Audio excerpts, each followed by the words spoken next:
పిత పుత్ర పవిత్రాత్మ నామమున ఆమెన్. ప్రియమైన జ్ఞానవాణి ప్రేక్షకులకు పరంధాముని ప్రేమగల నామమున శుభోదయం.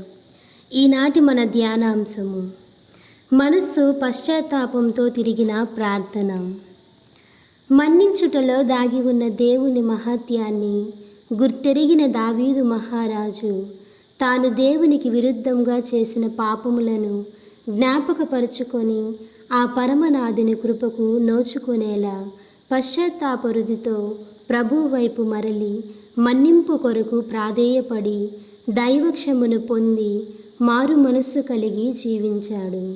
అలాగే పునీత అన్నమ్మ గారు పాపపు లోకంలో ఉండి కూడా ఎన్నో నిందలు నిలువెత్తిన ఆమె కడ నిలిచి ఉండిన పాపపు జీవితమునకు తావునీయక ప్రభుపై నిరతం నమ్మకముంచి ప్రార్థనలోనూ పాప బోధన తెలుసుకొని పవిత్ర జీవితం జీవించుటకు దేవుని పట్ల దైవ శుద్ధతను కోరే హృదయాభిలాషను కనబరిచింది.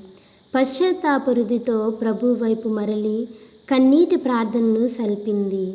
ఆమె యొక్క ప్రార్థనా జీవితం ఎంతోమంది పాపపు జీవితాలకు ఒక ప్రమిదిలా నిలిచి ప్రభులో దేదీప్యమానంలా దైవ కృపనిధులుగా వెలిగే దారిని చూపుతుంది.